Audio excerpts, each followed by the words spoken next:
السلام علیکم ورحمۃ اللہ وبرکاتہ۔ الحمد للہ رب العالمین والعاقبۃ للمتقین والصلاة والسلام علی رسولہ الامین محمد وعلی آلہ وصحبہ اجمعین، واشہد ان لا الہ الا اللہ وحدہ لا شریک لہ، واشہد ان محمدا عبدہ ورسولہ، اما بعد۔ محترم حاضرین، اسلامی بھائیوں، نوجوانوں، عزیز بچوں، مائیں اور بہنوں، اللہ رب العالمین ہم سب کی عبادات کو، صدقات و خیرات کو، تمام نیکیوں کو قبول فرمائے۔ 27ویں پارے کی تشریح اور تفسیر آپ کے سامنے لے کر حاضر ہوا ہوں۔ 27ویں پارے میں پہلی آیت کی ابتدا پیغمبر کے سوال سے ہو رہی ہے، فرشتوں سے کیا جا رہا ہے۔ ابراہیم علیہ السلام کے پاس فرشتے آئے مہمان بن کے، اور اخیر میں ظاہر کیا کہ ہم اللہ کے فرشتے۔ تو فرشتوں سے پوچھا گیا، قال فما خطبكم ایھا المرسلون، اللہ کی طرف سے بھیجے ہوئے اللہ کے فرشتوں، ما خطبكم، کیا مقصد ہے، کیا معاملہ ہے، کیوں آئے ہو، کیوں بھیجے گئے ہو؟ قالوا انا ارسلنا الى قوم مجرمین، فرشتوں نے کہا ہم ایک مجرم قوم کی طرف بھیجے گئے۔ لنرسل علیہم حجارۃ من طین مسومۃ عند ربک للمسرفین، تاکہ ان کے اوپر آگ میں پکائی گئی کنکریوں کو برساؤں، جو نشان زدہ ہیں اللہ رب العالمین کے پاس ان حد سے گزر جانے والوں کے لیے۔ پھر اس گاؤں میں سے جو مومن ہیں ان کو نکالا گیا، فما وجدنا فیہا غیر بیت من المسلمین، پورے گاؤں میں صرف ایک گھر مسلمان تھا، اور اس میں بھی گھر والی مومنہ نہیں تھی، یعنی لوط علیہ السلام کی بیوی۔ وترکنا فیہا آیۃ للذین یخافون العذاب العلیم، پوری بستی کو تباہ و برباد کر دیا گیا، اور اللہ تعالیٰ نے نشان عبرت بنا دیا ان تمام لوگوں کے لیے جو اللہ تبارک و تعالیٰ سے ڈرتے ہیں۔ یعنی لوط علیہ السلام کی قوم کے لوگوں کو اللہ نے تباہ کر دیا۔ غور کرنے کی بات یہ ہے کہ ان کے اس جرم کو سامنے رکھتے ہوئے قرآن میں انہیں مجرم کہا گیا، اور مجرم لفظ کی تشریح کی ضرورت نہیں، ہم میں سے ہر شخص سمجھتا ہے مجرم کسے کہتے ہیں۔ الی قوم مجرمین، اور جو فرشتوں سے پوچھا گیا ما خطبکم، خاطبا، یہ 3 حرف سے بنا لفظ جو ہے، اس کا ترجمہ ہوتا ہے کیا مقصد ہے، کس کام سے آئے ہو۔ فرشتے جب زمین پہ آتے ہیں تو کسی بڑے کام سے آتے ہیں، کسی بڑے پروجیکٹ پہ آتے ہیں، کسی بڑے مہم پر آتے ہیں۔ کسی قوم کو تباہ و برباد کرنا ہو تو فرشتے آتے ہیں۔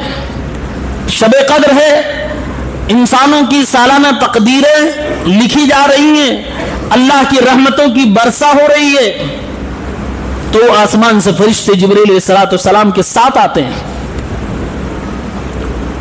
خطب، خاطبہ، اس لفظ کا معنی ہوتا ہے کسی بڑے شان والے معاملے کے لیے، کسی بڑی چیز کے لیے، کسی بڑے مقصد کے لیے، کسی بڑی مصیبت کے لیے اس لفظ کو استعمال کیا گیا ہے قرآن کریم میں۔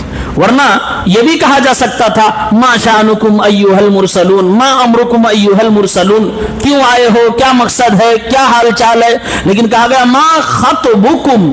اس کا مطلب یہ ہے وہ نبی بھاگ گئے کہ یہ کسی آسان معاملے کے لیے نہیں آئے ہیں، یہ کسی بہت بڑے معاملے کے لیے آئے ہیں۔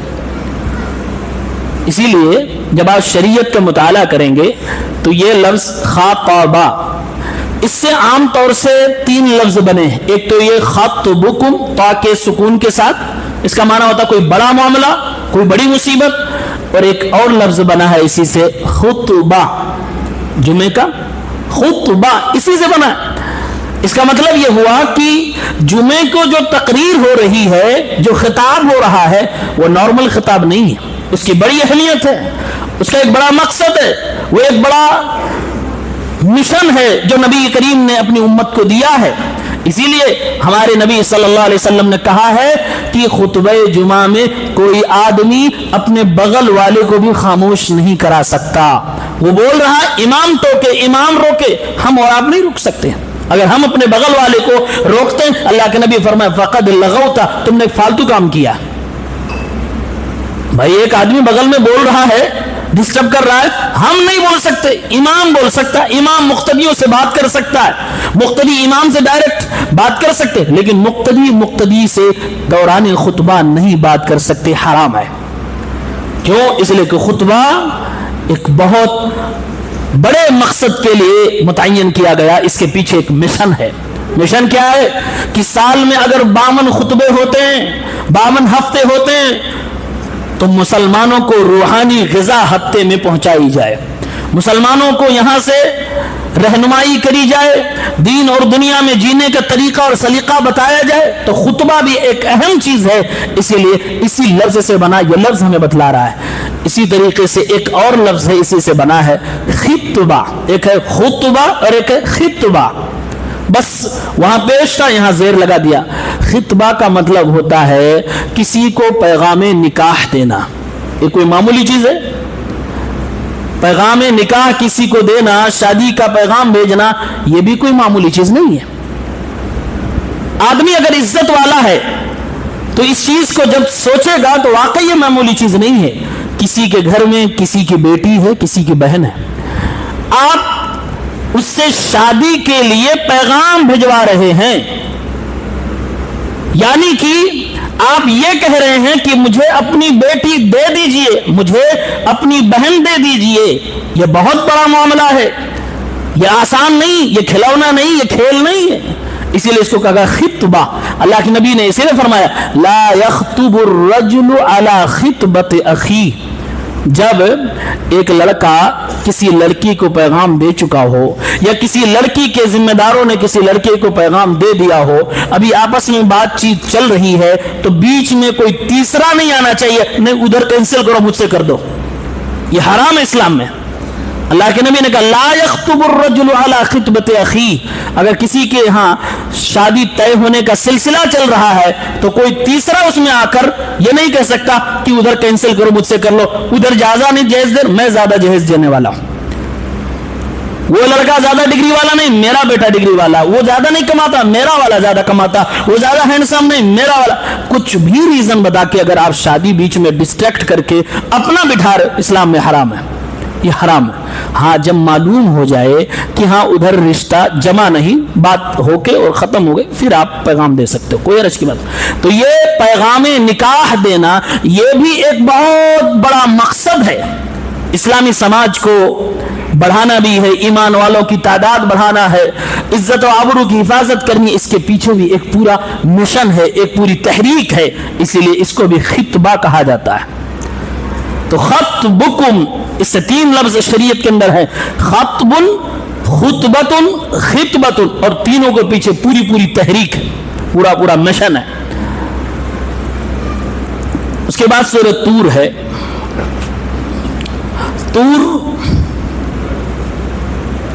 طور سینین یا طور سینا. طور سینا اور طور سینین دونوں قرآن کریم کے اندر استعمال ہوا ہے.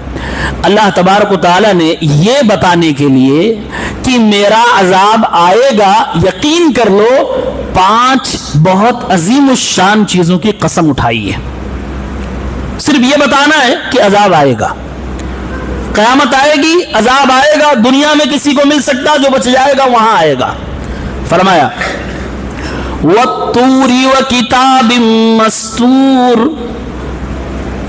فِي رَقٍّ مَّنشُورٍ والبيت المعمور والسقف المرفوع والبحر المسجور إن عذاب ربك لواقع. قسم ہے طور کی، پہاڑ کی قسم کھائی جا رہی ہے. قسم ہے طور سینا کی، طور سینین کی، پہاڑ کی. اور قسم ہے لکھی ہوئی کتاب کی جو چمڑے کی باریک ورق کے اندر لکھی گئی ہے. اور قسم ہے اس گھر کی جو کہ آباد ہے. قسم ہے اس چھت کی جو تمہارے اوپر چھایا ہوا ہے. قسم اس سمندر کی جو بھڑکایا گیا ہے اور جس کو آج روکا گیا ہے کل کو بھڑکا دیا جائے گا.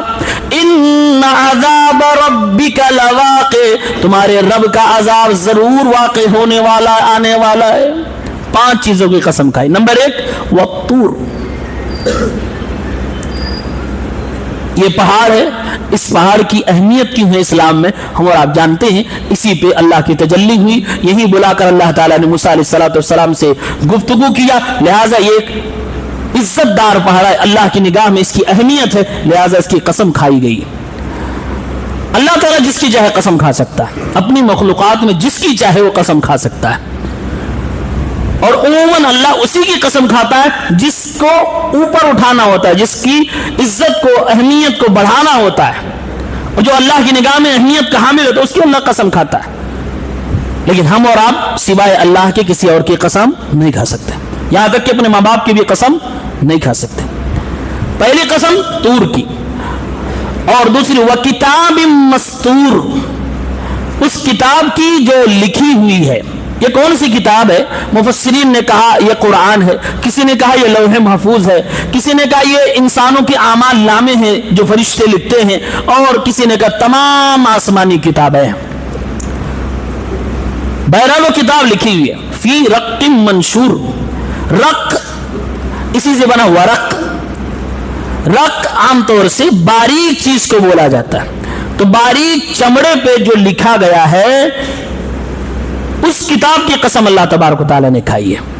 اور وہ منشور ہے، یعنی کہ وہ ورق کھولنے کے لائق ہے. اگر کتاب ایسی ہو کہ لکھ کے پیک کر دیا وہ کھولنے لائق نہ ہو، اگر وہ کھولنے لائق نہیں ہے پھر اس کتاب کا کیا معنی ہے؟ اس لیے کہا فی رق منشور، وہ کھولنے لائق ہے، بلکہ کھلی ہوئی ہے، کھلی کتاب ہے، پڑھو. ساری دنیا کے لیے قرآن کریم ہے، جو چاہے پڑھے.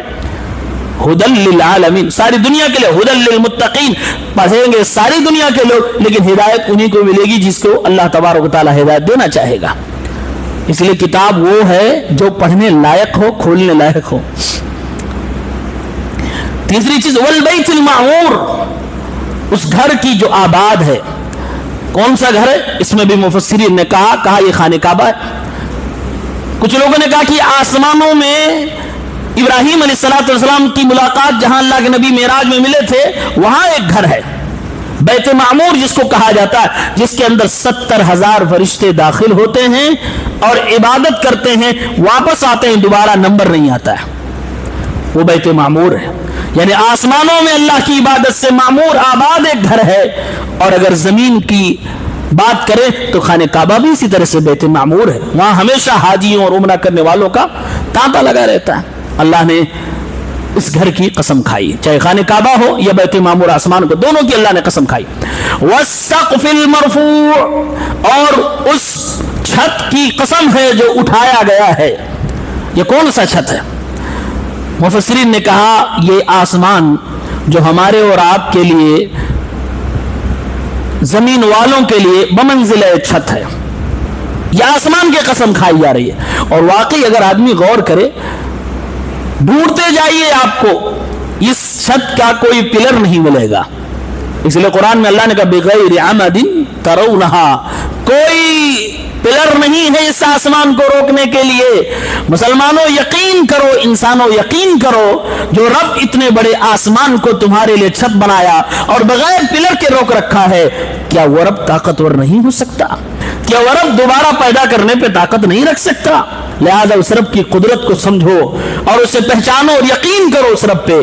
اور یہاں پر اس اٹھائے ہوئے چھت سے دوسرا مراد مفسرین نے کہا کہ اللہ کا عرش مراد ہے، کیونکہ اللہ کا عرش ساری مخلوقات کے لیے بطور چھت ہے. ایک تو زمین والوں کے لیے آسمان چھت ہے، لیکن آسمان بھی ایک مخلوق ہے. آسمان کے لیے چھت کیا ہے؟ عرش.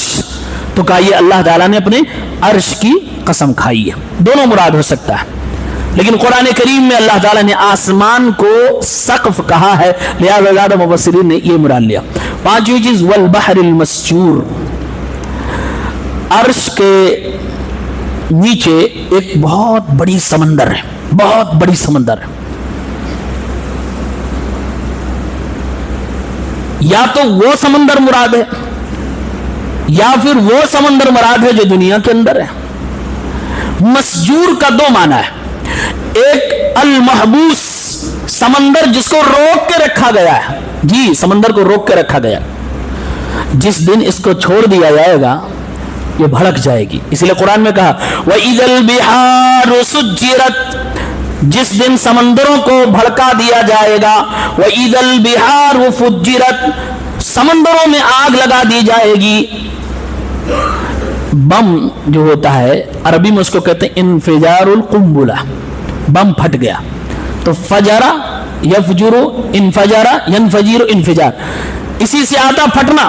صبح کی نماز میں فجر کیوں کہتے ہیں پتہ ہے؟ فجر اس کا معنی ہوتا ہے پھٹنا, کیونکہ رات ختم ہو رہی ہے, دن سورج نکل رہا ہے, دن شروع ہو رہا ہے, تاریکی پھٹ رہی ہے, اجالا آ رہا ہے, اس لیے اس کو فجر کہتے ہیں. سمندر کو پھاڑ دیا جائے گا, سمندر کو بھڑکا دیا جائے گا, سمندر میں آگ لگا دی جائے گی. سمندر میں آگ لگ سکتی ہے؟ جی لگ سکتی ہے. فزکس کے اسٹوڈنٹ سے پوچھئے کہ کیا پانی میں آگ لگ سکتی ہے؟ جی لگ سکتی ہے. فزکس والوں سے پوچھئے, وہ بتائیں گے کہ پانی کس چیز سے بنا ہے. H2O سے, H2O سے, ہاں ڈبل ہائیڈروجن, ڈبل ہائیڈروجن ایک آکسیجن, جی. اور دونوں الگ الگ کریے تو دونوں سے آگ لگائی جا سکتی ہے. پانی کو H2O, اسی سے پانی بنا, پانی کا ایک ڈراپ, ڈبل ہائیڈروجن ایک آکسیجن. سائنس والے بہتر, اپنے صدر صاحب تو فزکس کے ٹیچر ہیں, پوچھئے ان سے.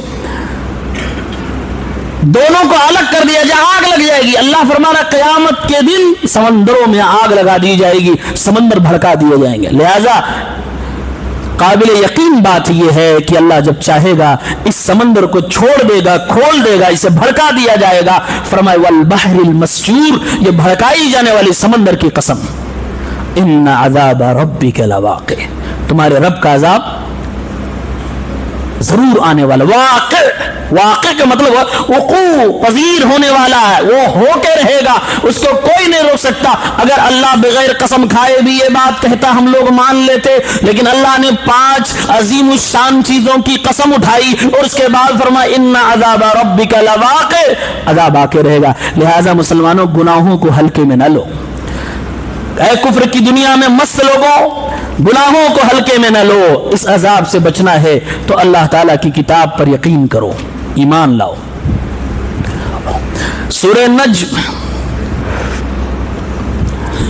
اس سورت کی شروعات ہی ہو رہی ہے, اس میں بھی اللہ قسم کھا رہا والنجم اذا ہوا ما ضل صاحبكم وما غوى وما ينطق عن الهوى ان هو الا وحي يوحى علمه شدید القوى. یہی وہ پہلی سورت ہے جس کو اللہ کے نبی نے پڑھ کے مکمل سورت کفار کو سنایا تھا. کفار کے مجمع میں سب سے پہلے پڑھی جانے والی تلاوت اسی سورت کی ہے. اور واقعی اگر میننگ آپ کو نہ بھی سمجھ میں آتی ہو, کوئی بہترین قاری اس کو تلاوت کر دے اور من سے کر دے, واقعتاً رونگٹے کھڑے ہو جائیں گے, آدمی قابو کھو بیٹھے گا, قابو. اور اگر ترجمہ سمجھ میں آتا ہے, اوہ مت پوچھئے کیا باتیں اس میں کی گئی ہیں. زمین سے لے کے آسمان تک کی بات اس سورت کے اندر ہے. اسی میں معراج کا ذکر ہے, اسی میں حضرت جبرائیل کی رویت کا ذکر ہے. اللہ تبارک و تعالی نے اس سورت کے اندر بہت کچھ بیان کیا. جب میرے نبی نے اس سورت کی تلاوت کی خانہ کعبہ کی صحن میں, کفار بیٹھ کر اللہ کے نبی کی تلاوت کو سن رہے تھے. اللہ کے نبی تلاوت کرتے جاتے, تلاوت کرتے جاتے ہیں. اس سورت کے اخیر میں سجدہ تلاوت ہم سب نے بھی کیا. جب اللہ کے نبی نے